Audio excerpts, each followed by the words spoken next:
M&A, 바로 기업 인수 합병을 말하는 거죠. 이 M&A는요, 단 한 번의 결정으로 진짜 업계 판도를 확 바꿔버리는 뭐랄까 거대한 게임 같은 겁니다.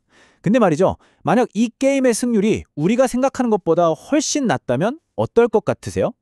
그래서 오늘 이 M&A의 성공률을 정말 극적으로 끌어올릴 수 있는 비밀 무기, 바로 전략적 실사에 대해서 제대로 한번 파헤쳐 보겠습니다.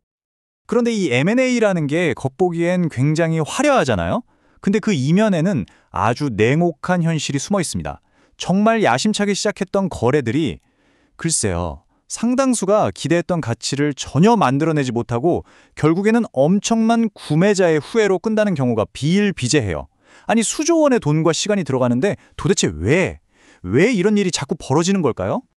네, 바로 그 질문, 이게 오늘 우리가 파헤쳐볼 핵심입니다. 아니 그렇게 장밋빛 전망으로 가득했던 거래가 도대체 왜 실패로 돌아가는 걸까요? 그 해답은요, 놀랍게도 M&A를 바라보는 관점 자체에 그 근본적인 차이에 있습니다. 그러니까 실패의 원인이 다른 데에 있는 게 아니라 바로 M&A를 보는 관점에 있었다는 거죠. 그냥 서류나 숫자만 들여다보는 게 아니라 훨씬 더 현명하고 깊이 있는 접근법이 필요하다는 이야기입니다. 그리고 그게 바로 실사를 재정의하는 것에서부터 시작됩니다. 자, 이 표를 보시면 그 차이가 확 드러나는데요. 왼쪽에 있는 기존의 실사는요, 마치 돋보기로 가격표만 뚫어져라 보는 것과 같아요. 이거 얼마에 사면 되지? 여기에만 온통 집중하는 거죠. 하지만 오른쪽에 있는 전략적 실사는 다릅니다. 이건 망원경으로 저 멀리 미래를 내다보는 거예요. 과연 우리가 함께 저 정상에 오를 수 있을까? 다시 말해, 우리가 기대하는 그 가치가 진짜로 실현이 가능한 이야기인가? 이걸 묻는 겁니다.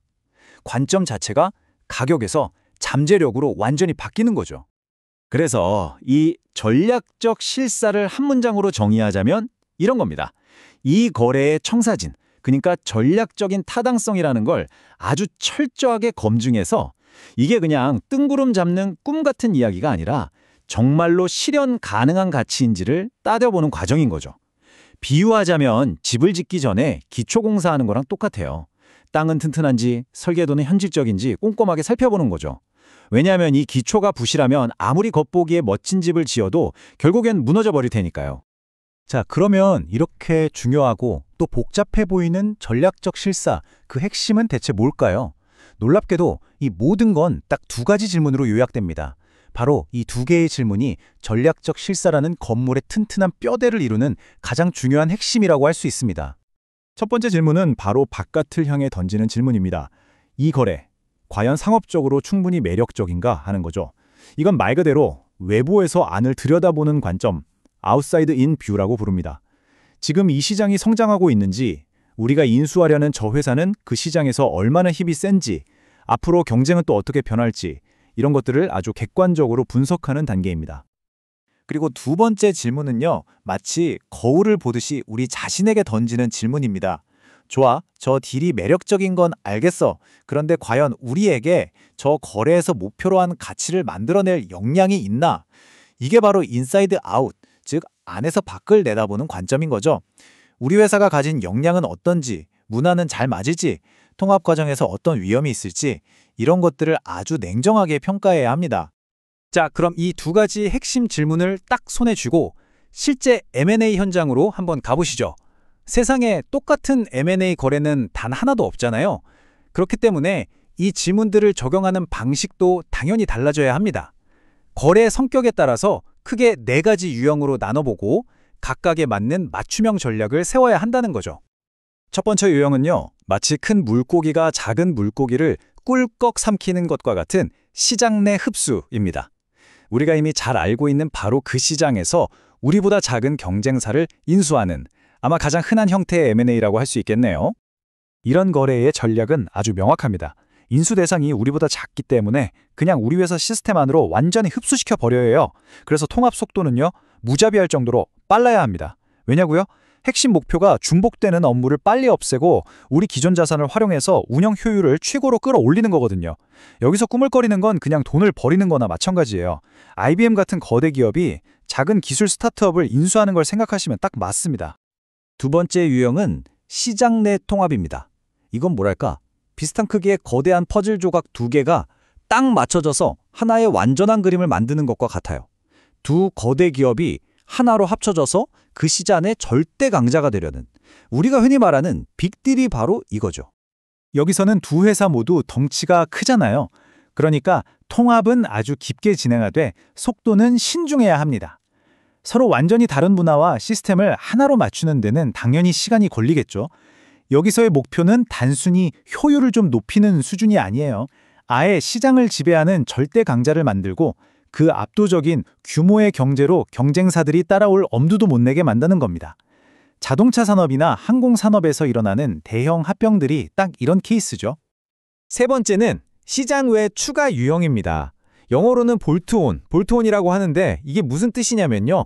마치 기존에 있던 기계에 새로운 부품을 볼트로 딱 조여서 기능을 추가하는 것과 같다는 거예요. 우리가 잘 모르는 새로운 시장이나 새로운 지역에 진출하기 위해서 그곳에 있는 작은 회사를 인수하는 방식이죠. 근데 여기서 진짜 흥미로운 점은요. 통합 수준이 낮다는 거예요. 아니, 회사를 샀는데 왜 통합을 안 할까요? 그 이유는요. 우리가 그 회사를 인수한 게 그들만이 가진 독특한 기술이나 시장 접근 방식, 바로 그 장점 때문일 가능성이 높기 때문입니다. 이걸 섣불리 우리 시스템에 통합하려다가는 오히려 그 장점을 다 죽여버릴 수 있거든요. 그래서 독립성을 최대한 유지해주면서 그걸 새로운 성장의 발판으로 빠르게 삼는 게 핵심인 거죠. 자, 드디어 마지막 네 번째 유형입니다. 이건 완전히 다른 세계로 건너가는 다리를 놓는 것과 같은 시장 외 변혁입니다. 가장 야심찬 도전이고요.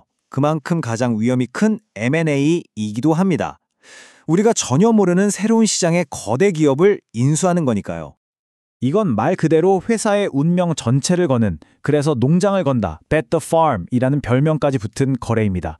사업의 판을 완전히 뒤집으려는 시도인 거죠. 이런 거래의 실사에서는 두 가지가 가장 중요해요. 첫째, 그 새로운 시장이 정말 그만한 위험을 감수할 만큼 매력적인가? 둘째, 우리가 저 회사의 핵심 인재와 기술을 과연 잘 지켜내고 키워줄 수 있는가? 바로 이겁니다. 그렇기 때문에 통합은 아주 신중하게, 천천히 진행되어야만 합니다. 자, 이렇게 네 가지 거래 유형에 맞춰서 꼼꼼하게 전략적 실사를 한다는 게 솔직히 쉬운 일은 아니죠. 하지만 그 힘든 노력은 반드시 달콤한 보상으로 돌아오게 되어 있습니다. 구체적으로 어떤 좋은 점들이 있을까요? 이렇게 제대로 된 전략적 실사를 하고 나면요. M&A의 성공을 보장하는 아주 강력한 무기 세 가지를 우리 손에 쥐게 됩니다. 첫째, 가격에 끈 거품을 쫙 빼고 정말 제값을 주고 살 수 있게 해줍니다. 둘째, 우리가 왜 이 거래를 해야만 하는가에 대한 아주 탄탄한 논리가 생겨서 모든 이해관계자들을 설득할 수 있게 되죠. 그리고 가장 중요한 세 번째, 거래 성사에서 끝이 아니라 그 이후에 성공적인 통합까지 쭉 이어지는 단단한 초석을 마련해준다는 겁니다. 이게 바로 처음에 말했던 구매자의 후회를 승자의 확신으로 바꾸는 진짜 힘이죠.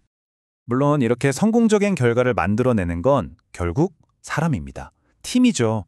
최고의 팀 없이는 불가능해요. 이 전략적 실사팀은 그냥 시간이 남는 사람들을 모아놓은 곳이 절대 아닙니다. 각 분야의 최고 전문가들로 구성해야 해요. IT, 인사, 재무, 모든 핵심 부서가 다 참여해서 하나의 목표를 향해 달려가야 합니다. 그리고 쓸데없는 분석에 시간 낭비하지 않고 딱 핵심에만 집중하는 것. 그게 바로 유능한 팀이라는 증거입니다. 반대로 실패하는 거래들을 보면요. 놀라울 정도로 비슷한 공통점이 있습니다. 첫째, 핵심은 놓치고 작고 엉뚱한 데만 파고들어요. 둘째, 분명히 있었을 숨겨진 기회나 치명적인 위험을 끝내 발견하지 못합니다. 그리고 마지막으로 이렇게나 중요한 과정에 시간이나 인력 같은 자원을 충분히 투입하지 않는다는 거죠. 꼭 기억하세요. 이 세 가지 함정만 잘 피하셔도 여러분의 M&A 성공 확률은 정말 극적으로 높아질 겁니다. 그래서 마지막으로 이 질문을 한번 던져보고 싶습니다. 여러분이 지금 구상하고 있는 다음 M&A는 과연 단단한 안반, 즉 탄탄한 전력적 기반 위에 세워지고 있나요? 아니면 금방이라도 무너질 모래 위에 성을 쌓고 계신가요? 그 정답은 바로 오늘 우리가 함께 깊이 들여다본 이 전략적 실사에 달려 있습니다.